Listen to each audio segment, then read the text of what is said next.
we have just been looking at various ways of helping us to decide whether a particular text is what kind of strata it belongs to. And I basically, the number of, there were 7 particular criteria that I spoke about. And you can probably add more criteria than that probably is not exhaustive.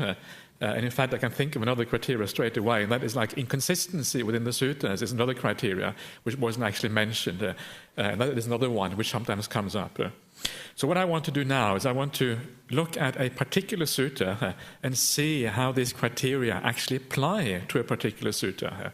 And this sutta here I have chosen for precisely the reasons that Bhante Sujata was saying before, is that the more criteria you have point in the same direction, the more certain it is that that you can actually discern where the sutta belongs chronologically in relation to the other suttas. So that is the point here. So this particular sutta, there's 5 or 6 of these criteria I mentioned before are actually found in this sutta, and that's why it is so powerful and why it's so easy to see that there's something funny going on with this particular sutta. The only criteria that cannot be used for this sutta is the metrical criteria, because there's no verse in the sutta, so no metrical criteria, and also the criteria about historical data or geographical data cannot really be used, because this sutta doesn't have any historical or geographical data as such. But the rest of them are actually found here. So let us have a look at this one. Here you can see the Pali text and with the English translation just below. Okay, so let me just read out the English translation for you, and then you get some feeling for what is going on here. Here, monks, Sariputta, quite secluded from the senses, secluded from unskillful mental qualities, enters and abides in the first jhana, consisting of rapture and pleasure born of seclusion, together with application and sustaining. And the mental factors in the first jhana, the application, the sustaining, the rapture, the pleasure, and the unification of mind, the contact, feeling, perception, volition, and mind, the zeal, decision, energy, mindfulness, equanimity, and attention, these mental factors were discerned by him one by one. So this is a tiny extract of this sutta. This sutta actually goes through all the 4 jhanas. It also goes through the 4 immaterial realms afterwards, and they're all treated in a precisely parallel way to this. All the factors of those jhanas are listed in the same way. So this passage here is really sufficient for you to have some idea what is going on. But before that is the background to this sutta. Before I do that, I want to look a little bit just at the introduction to this sutta, because there is an introductory paragraph which also is quite interesting. Let's have a look at that first, just to get it in nice order here. So this is the introduction. The first 3 sentences there, they are the introduction to the sutta, and the last 2 paragraphs, they are the conclusion. So here the Buddha says, "Bhikkhus, Sariputta is wise. Sariputta has great wisdom. Sariputta has wide wisdom. Sariputta has joyous wisdom. Sariputta has quick wisdom. Sariputta has keen wisdom. Sariputta has penetrative wisdom." So that comes first. That is what starts the whole sutta off. And then at the very end, the Buddha says, "He has attained mastery and perfection in noble virtue, attained mastery and perfection in noble concentration, attained mastery and perfection in noble wisdom, and in noble deliverance. He is the son of the Blessed One, born of his breast, born of his mouth, born of the Dhamma, created by the Dhamma, an heir in the Dhamma, not an heir in material things. It is of Sariputta indeed that, rightly speaking, this should be said. Because the matchless wheel of the Dhamma, set rolling by the Tathagata, is kept rolling rightly by Sariputta." So this passage is quite unusual in the sutta. You don't find many passages like this. Here, all the good qualities of Venerable Sariputta are collected into one. There's nowhere else you find passages with so many good qualities of any individual monk that I am aware of. I must admit, I'm saying this a little bit off the top of my head, which always is a bit dangerous. But as far as I can remember, and I know the suttas fairly well, there's nothing quite like this anywhere else. So this is the example. When I mentioned early on, one of the examples of something being late is that it is flowery, right? It's florid. There's all these adjectives being used, and they kind of build up this very strong pictures of something being very special. And when you read this, you almost get the feeling that the person who has written this is trying to prove something, right? Why use so much flowery language? Why add so many adjectives? Why praise? I mean, Sariputta is praised by the Buddha elsewhere, but here he's like praised 10 times as much as anywhere else, right? It's really kind of adding it up far more than anywhere else. So what is the reason for that? And the impression I get when I read that is that somebody is trying to prove something here. They're trying to say that this is a real sutta, and this was spoken by somebody who was very special, right? So they've added all those qualities in there. So perhaps that floweriness, perhaps, and again, it's only one criteria, that could be a sign that there's something different about this sutta than there is on the other suttas. So that is one of the criteria I was talking about, the stylistic criteria, the floweriness of the sutta. So that is just for starters. Now let us have a look at the sutta itself. When you see the sutta, the very first part there, the Buddha says, here monk Sariputta, etc., abides in the first jhana, down to together with application and sustaining. This is a translation we did in the car here, on the way here this morning, so it's a little bit, perhaps not quite as good as it could be. But anyway, that part, which is pretty much the first half of that thing there, that is the standard description of the first jhana in the suttas. This is the Pali description. And when I say standard, I mean really, really standard, right? This occurs hundreds and hundreds of times in the suttas, exactly the same formula. There is one formula in one of the Majjhima Nikaya suttas that is slightly different. Instead of having quite secluded from the senses, it has something like aloof from attachments or something like that. Vivadi, Upadi, Viveka, something like that, I think. Yeah. There's one place. But apart from that, this is a standard passage, always the same wherever you go in the suttas. And not only in the Pali suttas, if you read, when I say standard, I mean really, really standard. When you go to the Chinese, for example, and you find the formulas for the jhanas again, they are almost exactly word for word the same, even in the Chinese. Is that right, Hui Tong? Can you confirm that? Yeah? Okay, so it was always good to have a Chinese reader here, very, very handy. And word for word, exactly the same. You go to the Sanskrit, and I think the Tibetan, as far as I know, is also the same. So this is Bob standard, basically. It's the same thing you find everywhere. So this is the first part here. So this first aspect here of this paragraph is basically, this is the real sutta material you find right there. Do you want to say anything about it? No? Okay, yeah. So this is very standard and very, this is the real sutta material. And then we come to the next part here. It says here the mental factors in the first jhana, the application, the sustaining, the rapture, the pleasure, and the unification of mind. So this is a listing of what is normally called the 5 jhana factors. These are the 5 kind of aspects, if you like, of the jhana. And this is what you find, particularly in later literature, when they talk about the jhanas. This is how it's often defined. And this particular phrase right here is only found in one other place in the suttas. It's in the Majjhima Nikaya as well. I think it's in the Chula Vedalla Sutta, what's it called in English again? The shorter sutta on question and answer, something like that.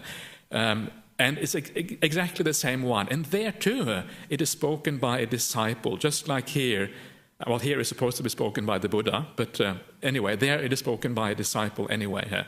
So that already, you can see there's a shift from a part of the sutta that is very standard in the suttas, and now to a phrase that is actually very rare in the suttas. So this is only found once elsewhere. And then comes the last one. And this last one here, it has this long string of mental factors: contact, feeling, perception, volition, mind, zeal, etc. Now this is not found anywhere else in the suttas. Never are the jhanas described in this way and given in this kind of detail. So straight away you wonder, where does this come from? What is this all about, right? So it's like 3 strata here of text. One which is the standard sutta material, one which is kind of borderline sutta material, and one which is not found anywhere else at all in the suttas. So already there you can start to see the stratification of what is going on there. So when we want to look at this in more detail, what are some of the things that we actually find with this particular text? So to look at this, it's actually good to have a look at the Pali itself. See if I can do this without making a mess of this. So, yeah, okay. So the first thing that you see here, this is this line here. Oops. Don't click? No? So how do you highlight it? Can't highlight it? Okay. So this line from there to there, these are the 5 jhana factors, right? And this, as I said, is kind of borderline sutta material, those aspects there. And you see there, you see that little word there, ca, right? Cha. This means and in Pali here. Now, this is a standard way of making a listing in Pali. You have these chas in between. It means and. So you have here vitakko, cha, and vichara, and piti, and sukha, and ekagata. So this is a standard way of doing the listing in the suttas. Now, once you move across into the next one here, you see there's no chas anymore. It's just a bare listing of factors: passo, contact, feeling, perception, volition, mind, desire, decision, energy, mindfulness, equanimity, attention. See, there's a bare sequence of things, one coming after the other. Now, this is not the way things are normally done in the suttas. Where do you think you get this kind of listing? Any ideas? Okay, you don't count as well. You have to remain quiet. So this kind of listing you don't find in the sutta. This is an Abhidhamma kind of listing here. This is what you find in the Abhidhamma Pitaka. You have bare listings like this, one thing after the other. So straight away when you see that, it's like there's 2 lists here. One superimposed on the other one. One has the chas and one does not. And one looks like the Abhidhamma, one looks like the suttas, right? So that is already very interesting. So it looks like you have 2 lists, one on top of the other one here. Now, what is further interesting is that when you look at the same passage for the other jhanas later on, you find that some of these factors are duplicated, right? So you have, for example, in the formula from the suttas, you have a certain number of factors given, all with cha between them. And then in the formula given for the Abhidhamma, you have the same factors listed as in the first one. So you have upeka, for example, twice. You have sati occurring twice. And you have, I think that is for the 3rd jhana. And the 4th jhana, you have upeka occurring twice. So you have in the same list, you have the same word occurring twice, right? Now that is a bit strange. Why on earth should the same word occur twice? Unless it is actually 2 separate lists that have been put together, one being an Abhidhamma kind of list, the other one being a sutta kind of list, right? So this is what seems to be happening here, and that's why you have a duplication, and that's why you have a different style in these particular in the particular listing themselves. Actually, all the things I'm saying here really comes from scholars of Buddhism. These are lay professors, that sort of thing. These are not things that I figured out myself. This actually comes from these sort of things. So all of these things here are indicative that something very funny is going on here. So that is all to do with style, right? The style is different. You can see there is a stylistic change in the thing here. To be able to know that, you have to have read the suttas, and you also have to have read the Abhidhamma to be able to pick these things up. That's what I'm telling you, because probably you wouldn't know this unless somebody told you. So the style is very different. Then there is one of the other factors that I was talking about before was the linguistic factors, right? The language is changing. And one of those important linguistic factors is vocabulary, right? So to be able to ascertain whether something funny is going on here, we ask ourselves, well, what sort of vocabulary is going on here? And when you look at this vocabulary, you find, for example, you find this word anupada vavattita.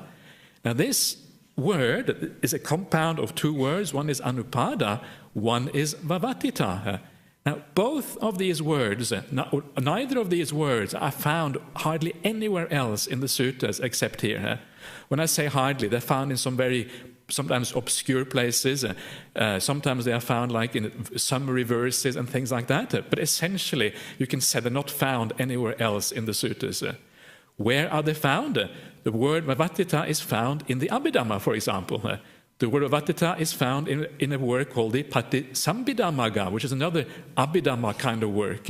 That is where these words are found. And anupada also is not really found in the suttas, but again, it is found in kind of Abhidhamma type of material.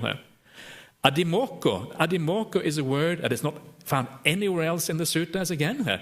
It is found, but it is an important word again in the Abhidhamma Pitaka.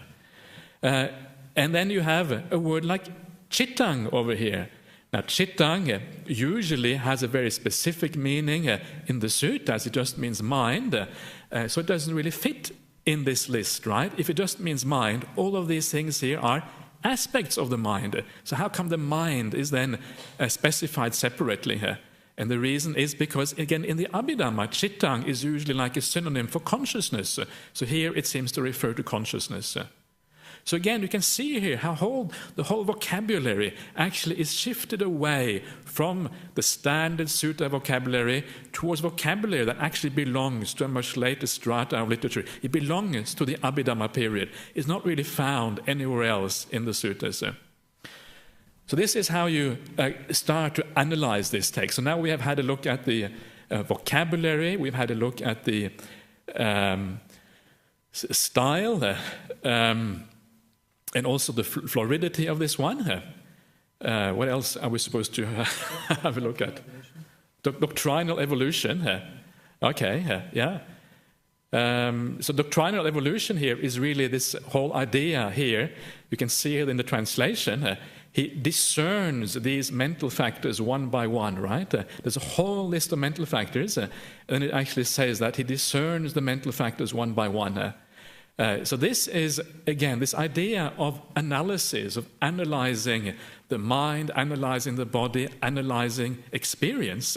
This is, again, a very Abhidhammic idea. You analyze things, you pull it apart into its constituents, in a sense. Although you could argue there isn't any constituent here. These are just kind of different ways of understanding a jhana state, right? But the Abhidhamma likes to pull it apart and look at it from different ways. So you are here discerning, you're trying to discern these factors one by one. This is what this passage basically is saying. And that actually is quite important. That actually is a very important shift to be aware of, this idea of discerning factors one by one. That is very different from the way things are taught in the suttas. In the suttas, what you're supposed to do with the jhanas, and this is found again and again, you're supposed to contemplate the jhanas in terms of the three characteristics, right? You come out of jhana and you think, oh, this is impermanent, right? And then when something is impermanent, you know you can't control it. That is when you are willing to give it up. And that's when you can get insight.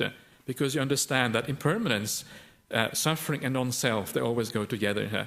Or you contemplate it in terms of something that has been produced by volition. I have made this. Anything that has been produced must come to an end, right? It has been created through certain qualities, through certain ways of doing things. That is how the jhanas are treated in the suttas, as a basis for insight. Here, it is a very different treatment. Here, it is more to do with discerning, with pulling things apart and analyzing things. Yes, here too, and we'll see that later on, it is about impermanence, but it's impermanence in a different way. It's impermanence concerned with the individual factors, rather than impermanence with the state as such. So it's a different way of looking at it. Does it matter? Is this important? Actually, before I go on to whether it's important or not, let me... Can I just add into that? I think also one important shift that we're seeing here is a shift from where the jhanas are described in the suttas. We see what's quite a pragmatic approach to describing them. It's indicating, well, there are these factors you need to develop, these factors you need to let go of, and this is how you go about developing the jhanas. Whereas here we're getting much more of the aim is theoretical completeness. We'll try to list all of the mental factors which are listed there, rather than anything which actually has any relevance for meditation practice. Yep. Okay. And another interesting word here, which I actually should have mentioned before, which I didn't mention at all, what is this word here? Mental factors. You see this word here, mental factors. That word is actually Dhamma. Now, the word Dhamma, usually in the suttas, has a very broad range of meanings, but it hardly ever does it actually mean mental factors. It doesn't mean the kind of the constituents of a particular state, of a jhana, whatever. That's normally not what it means. But here, it has basically the meaning which it has in the Abhidhamma Pitaka. A Dhamma in the Abhidhamma Pitaka is an aspect of experience, and you have a whole bunch of Dhammas which together make up all possible experience that a person is supposed to be able to have. That is what Dhamma means in the Abhidhamma. And here you can see that meaning actually creeping into the suttas. It means a factor, a mental factor, essentially. So, does it matter? We see this change here, and it's, the kind of the evidence is sort of piling up, right? There's many things: the doctrinal evolution, linguistic evolution, the floridness of the thing. Let me just have a look at these various things again. The direct textual evidence. Well, the Buddha is talking about Sariputta, so it's basically a Sariputta's experience. Okay, I forgot about comparative study. That's another one. This is actually one of the very important pieces of evidence that I haven't mentioned yet, and that is that this is one of those suttas that does not have a parallel anywhere else. So you go to the Chinese, the Tibetan, the Sanskrit, it only exists in the Pali, nowhere else. So that, of course, is very interesting. A lot of the content in the sutta exists elsewhere, but it doesn't exist with this structure, and it doesn't exist with the last part there, this kind of Abhidhamma addition at the bottom. It does not. That does not exist anywhere, as far as I'm aware, in any of the parallel traditions. So does it matter? This is the last point here, and that is. It's very difficult to say sometimes how much it matters, but the point here is that we're moving away from like the direct experience of something. We're moving away from the way the Buddha in the suttas taught towards a new way of looking at experience. So is it possible to make the same sort of breakthrough? Is it possible to do the same type of meditation using this particular technique as it is by using the method in the suttas? And the answer to that is maybe it is, maybe it isn't. You just don't know.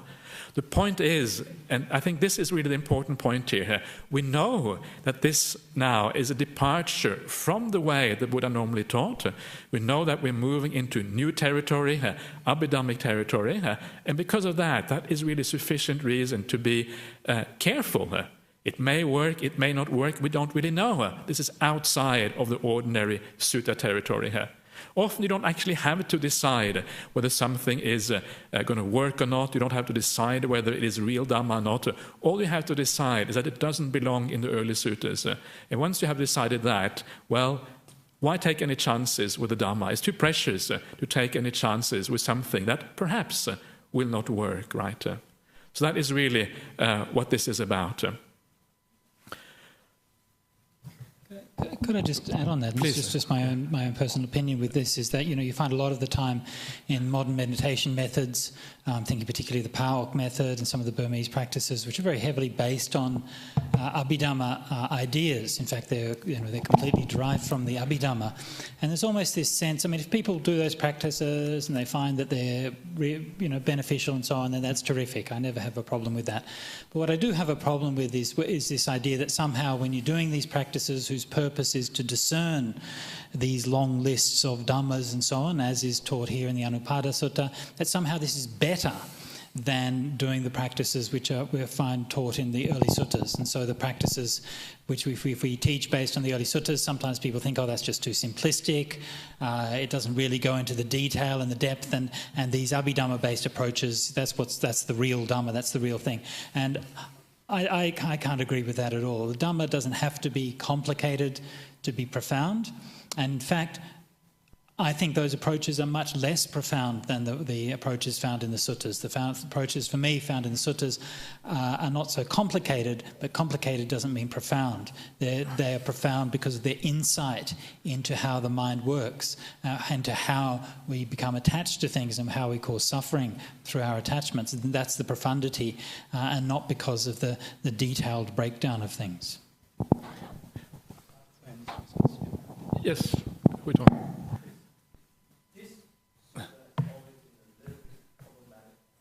Yeah.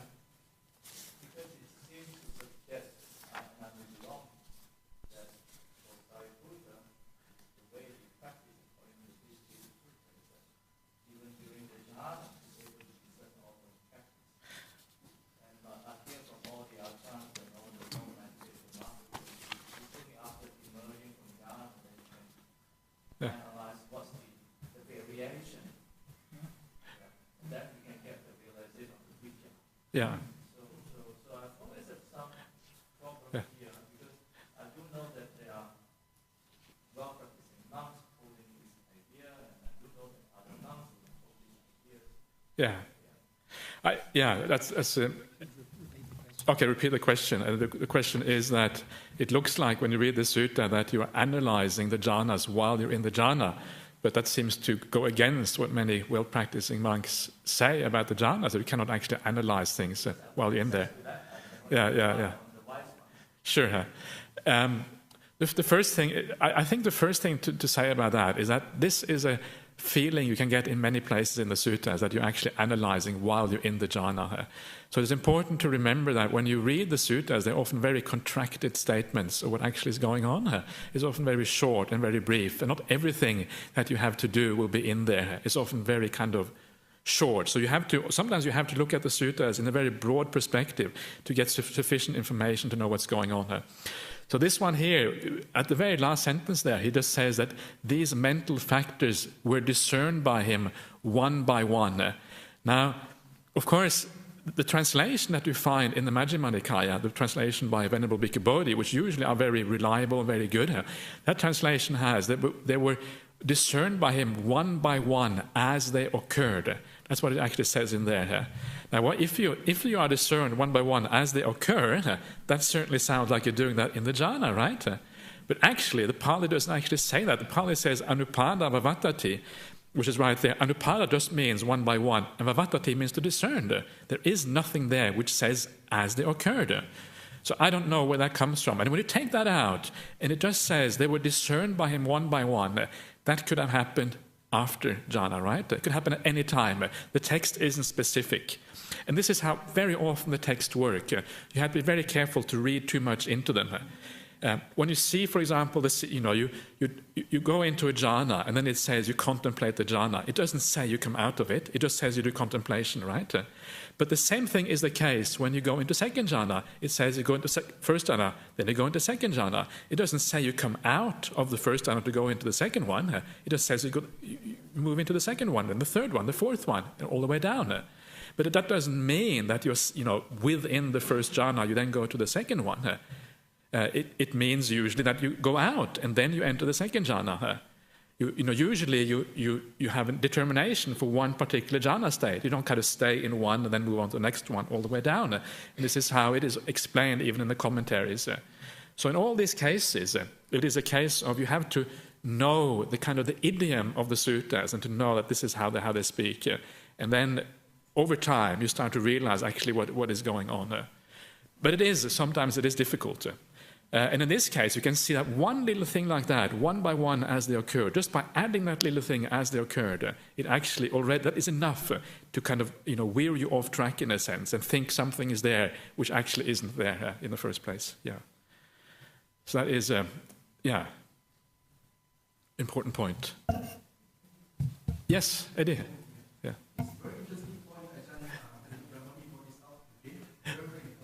Yeah. From what I understand, from what I read, Yeah.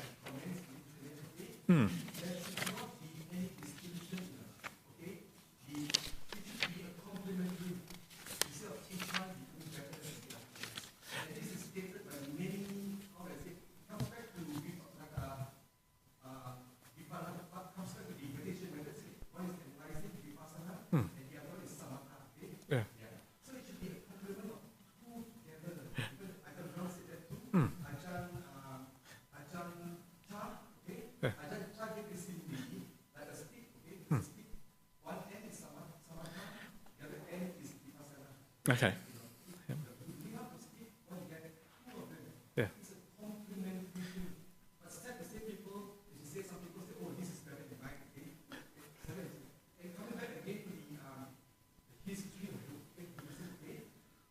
The translation effect of Pali is translated to. What we say is origin is translated. When the Buddha spoke, let's speak. Yeah. Yeah, just Eddie, a quick question, if you have a question. Otherwise, you can save it for the discussion. Thanks. Yeah. Yeah. Yeah. Okay. Yeah. Okay. Well, first of all, I just want to comment on this idea that Pali is a translation. Pali, I think this is what Bhante Siddhartha was talking about this morning. Pali is not really a translation. It's only a very minor shift in language from the language that the Buddha taught. They're very, very close together here. And you can see that in India. You can see the famous Ashokan pillars, Ashokan inscriptions.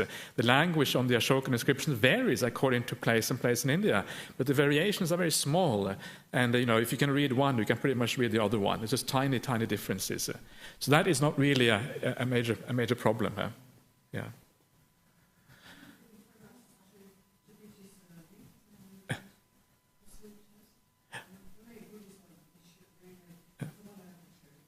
Yeah.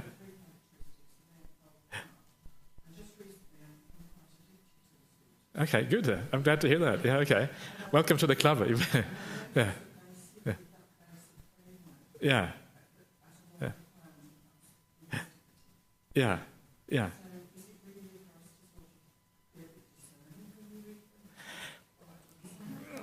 It is, of course, it is perfectly acceptable to do that. And this is, I think, one of the important things to actually do when you read the sutras. Sometimes if you are uncertain about something, you don't have to take it on board blindly and say, I must believe this because I'm a Buddhist or whatever. It's okay to say, this is uncertain. And then you can ask somebody more knowledgeable than you are, and maybe you can get some deeper understanding of this. But the point is, I think the thing about the sutras is that there is information there on so many different levels. What I'm talking about now is this is pretty kind of refined investigation. Most people don't do this.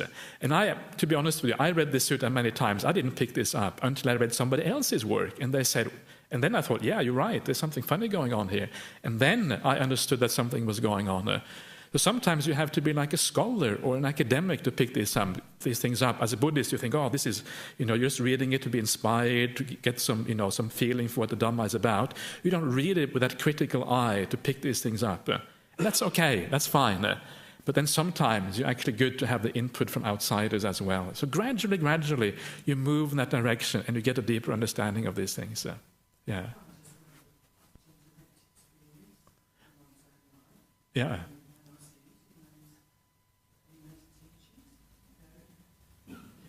Yes, exactly. Yeah. Yeah. Yeah. Yeah. Yeah. No, but yeah.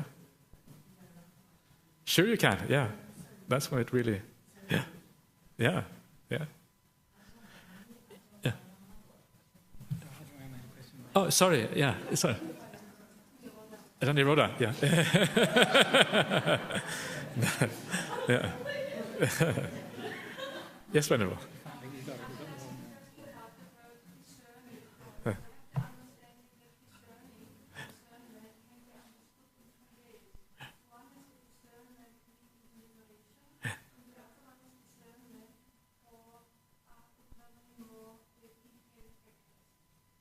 Okay, so you're saying the question is there's two types of discernment. One is the discernment leading to liberation. Another one is the discernment leading to to seeing the detailed factors. Okay, first of all, we're talking about an English word here, right? Discernment. And it's always dangerous because when you use an English word, you don't really know which Pali word it refers back to. So this is just our translation today for discernment. The word used by Bhikkhu Bodhi, what was that again?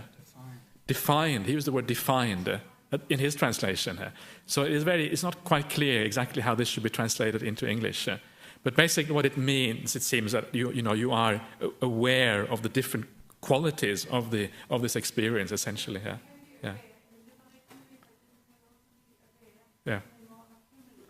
I think, okay, I think this is actually the next passage. Let's have a look at the next passage, because then what you actually do with this afterwards. So once you have seen those factors, this is what happens next.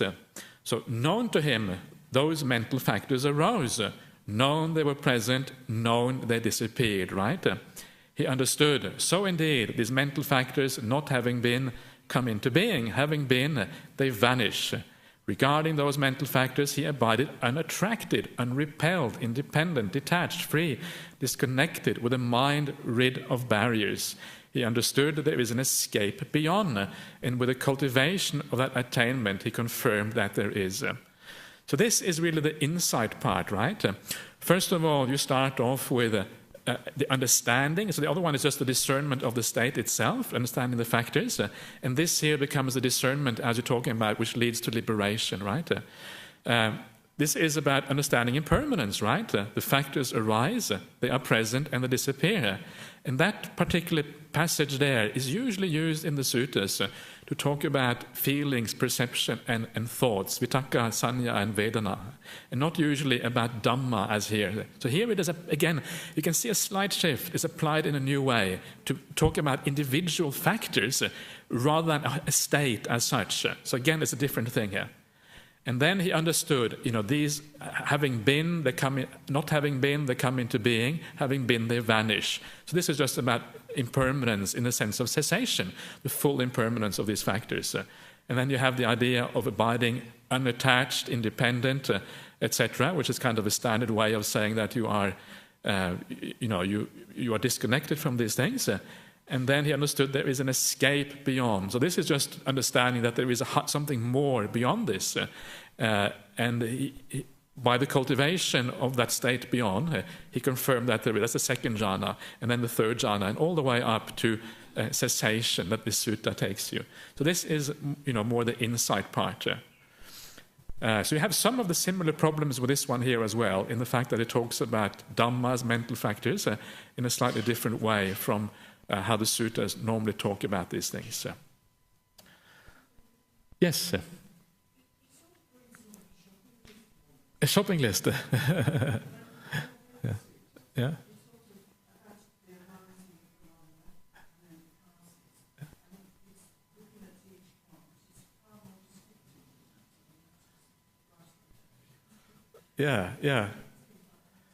Yeah. You could be right. I think this, again, is more... this is not, not a usual way that things are presented in the suttas. This is quite different. And also you have that long string of adjectives there again, unattracted, unrepelled, independent, etc. This is another long string which normally you don't find quite in that as long as that. So again, a similar kind of situation. Yeah. So, Any more comments on the Anupada Sutta? I apologize if this all seems very technical and very dry. It probably is very dry and probably is very technical. But it's just that, to me, this is one of the few suttas where a lot of factors come together and seem very unusual in a sense. That's why, at least personally, I find it quite interesting to have a look at it. Yes, Venerable, yeah.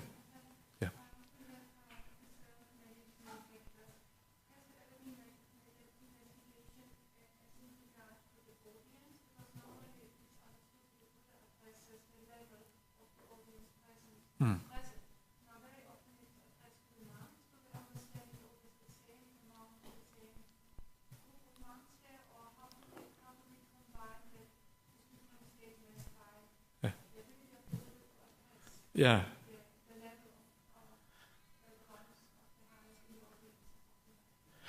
Right. Yeah.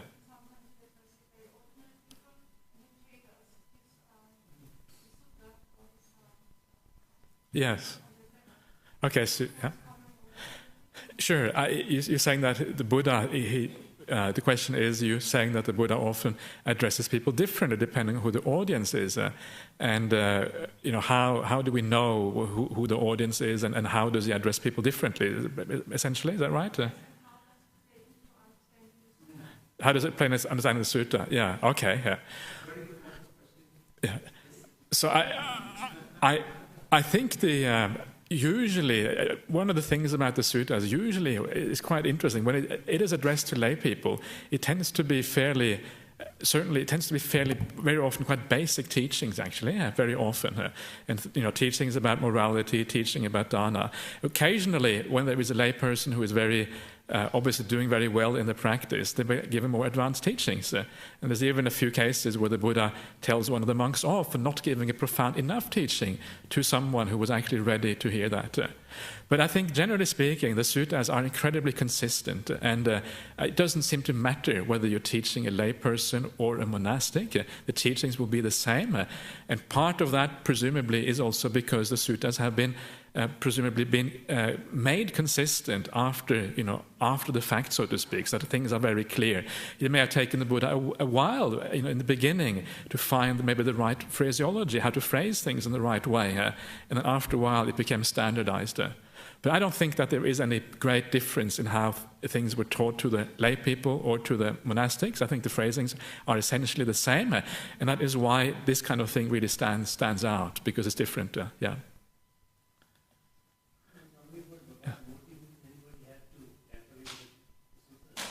Well, again, I don't think this actually is an important question, and this is one question I should have actually talked about. How does this come about? How does this actually happen? And I think what is happening here may have been like I was talking about before. You had a list of the jhanas. Sariputta was very famous for practicing the jhanas, also very famous for his sharp insight, as we saw before. And then there may have been a commentary who actually spoke about how his insight was very profound, how he was an expert in these things. And then that commentary material may then have been somehow added to this particular sutta in the Pali tradition, while not happening in other traditions. Because this is one of the things that the commentaries do. The commentaries, when they interpret the suttas, they very often use material from the Abhidhamma, for example, in the interpretation. So this is how that Abhidhamma material could then have been somehow, by accident, been added to the sutta. I think there's very little, I'm not sure if there is any real sign of deliberate tampering with the suttas as such. I think most of the time these are just accidents that happen over time. I wouldn't necessarily agree with that. In this particular case, it seems to me more likely that this is a deliberate attempt by the redactors of the Abhidhamma to authorise the Abhidhamma method in the suttas. Yeah. People have said, you're introducing these new ideas and so on and so forth. They don't have any basis in the suttas. Oh, here's one. I mean, you can't ever prove that. That's a slightly more cynical way of looking at it. But there are similar things have happened down through the years, even quite recently. So with the change in the way the Mahasatipatthana Sutta is edited, and the Satipatthana Sutta is edited in a completely different way in the Majjhima Nikaya when it was edited by the Vipassana schools, and they edited it in a way to emphasise their own teaching. So I'm not at all convinced that in some cases we don't see sectarian meddling in certain aspects of these. But which is not to say that in other cases, of course, it's not just that more gradual evolution. Yeah. So in that case, these redactors going, this is the way this sort of should have been.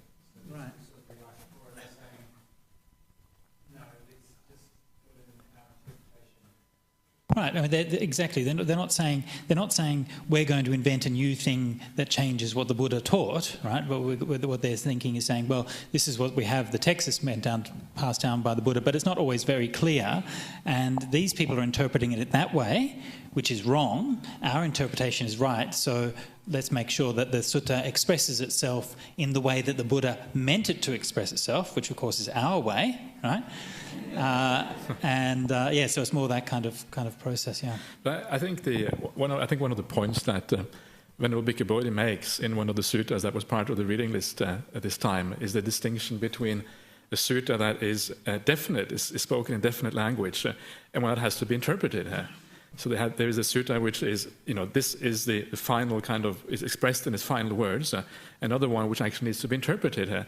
And one of the things that happened in the history of the Pali Buddhism, or the Sri Lankan Buddhism, is that the idea of the putting everything into the ultimate language is very much part of kind of the trend, of philosophical trend.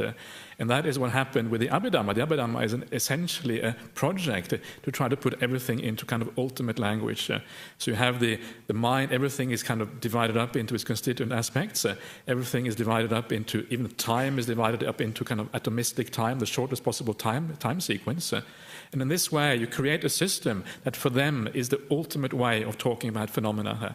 And of course, if you think that you have created a system which is the ultimate and final way of talking about phenomena, then all you're doing here is that you're showing the ultimate way of looking at the jhana experience. So you're not actually adding anything to this. What you're doing is you're helping people to see this in a more kind of final and ultimate way. So this is how these things often come about, right? It may be a deliberate, could perhaps be a deliberate tampering of the text, but again, it is done with the intention to actually to show something which isn't there. I think that's often what's going on here. Yeah.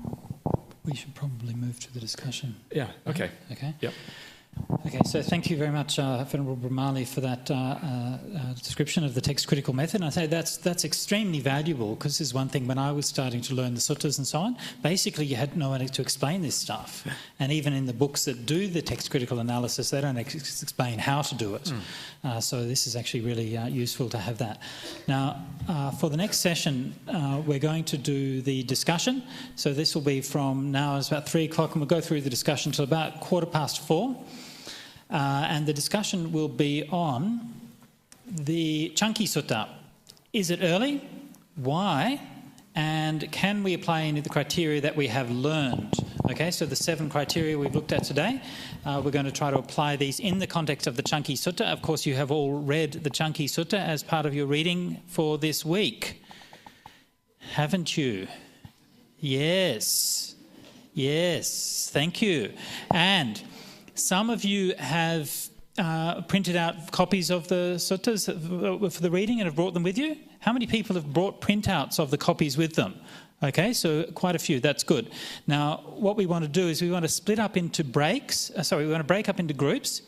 Split up into breaks. All right. We want to break up into groups, and we'll have a discussion. Now, each group has to have at least 1 copy of the Chunky Sutta. If we have more, that's good, but we must have at least 1 copy. We've got a few copies here. Prem has a few photocopies, and some people have brought their own copies. So we'll do that. We'll break up into groups, and we'll discuss for the next hour and a bit about the Chunky Sutta. Is it early? Why? And let's see if we can apply some of these criteria: style, language, social context, the content of it, and so on. And we'll see whether we decide this sutta is an early one, likely to be spoken by the Buddha, or is a late one, likely to have developed at a later date, or is it a mixture of both? And because this afternoon we also have the AGM for the Buddhist Society, some of you will probably want to be going to the AGM because I know how much you love AGMs. So that's at 4:30. So what we're going to do is we're going to finish a little bit early at 4:30, and so at 4:15 we'll stop the discussion. We'll have a bit of a summing up and a wrap up until 4:30, and that'll just give a chance. Anybody who wants to go to the AGM can go over. If you want to stay and have a bit more of a discussion after that, then you're most welcome. Okay, so let's split up into groups. So basically we want everybody to, don't go into a group with the person next to you or the person that you know, to go over the other side of the room and join another group with people that you don't know, okay? So 1 group here, 1 group in the back corner, 1 group in the middle there, 1 group in the middle there, 1 in that back corner there, 1 over here, and 1 at the front, okay? So go into groups. Your thing, Prem.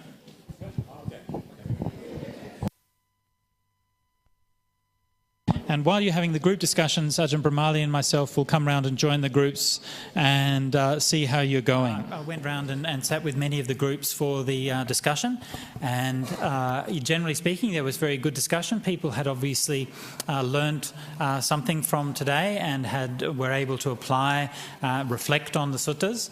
Of course, we're not expecting anybody. These skills are things to be learnt and studied and developed gradually over a long, long period. What we can do in this course is just give a very brief introduction and a suggestion of a few different ideas and tips that you might like to apply. We don't expect you to be experts in those things, but if you can learn something from it, then that can be useful. But also don't. If you find that what we've given is confusing or is too much information, then don't despair about that. That's not just over this particular workshop is the main workshop for discussing the text critical theory. Okay, that was the purpose of this workshop. For the next several workshops in the course, we're going to be looking more at practical examples of how what the early Buddhist teachings are, and so on. And it's going to be focusing much more on the content of what the Buddha was teaching, rather than on text critical method. Nevertheless, as we do that, we will keep referring back from time to time to the principles that we've learnt today. So you'll keep on revising those things and you'll see them being applied bit by bit in different contexts, okay? So hopefully by the end of the course, some of the ideas which seem alien and difficult and foreign right now will come to seem much more natural and comprehensible towards the end of the course. One other small detail I wanted to mention, which I'm not sure if we mentioned explicitly enough during the discussion earlier, is that of these various criteria which we discussed, there are certain of those criteria which are only specialists can do, right? For example, the metrical analysis of verses. I know very little about metrical analysis of verses. There's only a few people who can do that. Other things anybody can do, right? You can read a sutta and see if it's internally inconsistent. You can see if it's excessively florid. You can see if it's got a vast amount of repetitions. So there are some of these things we're talking about which anybody can do. Some things which you can understand through, once you've read many suttas, you'll get a feel for the idioms, you'll get a feel for the ideas that were current at the time, and so on. And so you don't need to be a specialist to do this and to apply it, but remember that there are certain things which you do need specialist knowledge to apply. So we have to have a certain cautiousness that we can preserve the truth. Yeah, so we can say that according to my knowledge, or if we look at it in this way, then we can draw this conclusion, and so on. But we can't dogmatically assert only this is the truth and anything else is wrong.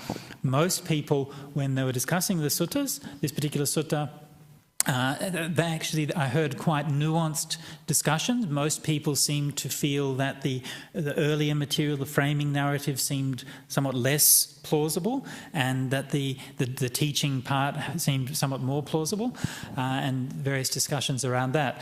So these are the kinds of distinctions and ideas which, gradually that we're learning to apply through the course. So I was very happy to see that. I'd just like to add one thing there, because actually I think that's a very important point, is how does an ordinary person apply these things? I mean, this Anupada Sutta I did today is a very technical discussion, and it's very hard for ordinary people to apply. I myself didn't pick it up. I got it from someone else, basically. And there was one very nice piece of advice that was given by the well-known German monk, Venerable Janaponika, to Ajahn Brahm, actually, when he visited Sri Lanka in 1993 or something like that. And he said that the way to read the suttas is to take most seriously those suttas that you see again and again and again in the suttas, the kind of paragraphs, the jhana formulas, the formulas on the gradual training, the formulas on the 5 indriyas, the things that you see repeated so many times. You can be very, very sure that if anything is the word of the Buddha, it will be that, because it has been preserved so well by the different reciter traditions, etc., etc., etc. But if you see an odd teaching, one that stands out, one that you cannot find anywhere else, that is where you have to be a little bit careful. Most of the time, even the odd teachings are actually perfectly fine, but occasionally they will not match with the rest of the suttas. And today, the Anupada Sutta, if we use that single criteria for the Anupada Sutta, sutta, straight away it kind of falls through because it is different from any other suttas, the way it explains the jhanas and how to analyze them and how to actually deal with that. So that is a very simple criteria, which actually is very powerful. We'll finish up now by paying respects to the Triple Gem.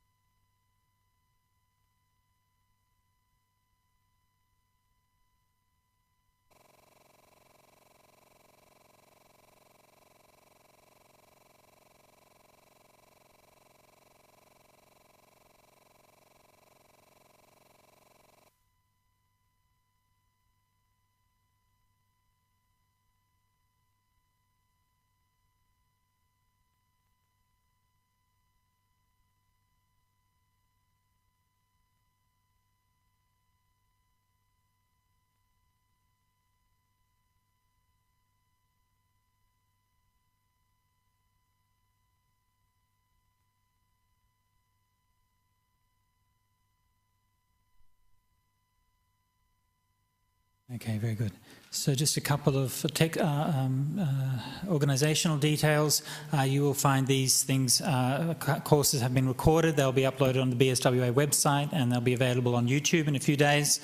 Also, the similar course that I gave in Sydney last week will also be uploaded to a website called dhammanet.org, or Dhammanet, not debt, anyway, Dhammanet. So if you want a slightly different take on the same thing, you'll find that there. The slideshow I'll give to the BSWA and we'll make that available on their website as well. And if any of you are not receiving the email updates, then please contact the administration here at the BSWA, Michael Dove or the people at the desk there, and they'll have your name put on the email list if you've dropped through slipped through the cracks there. Okay, so thank you very much, everybody, and see you here next month.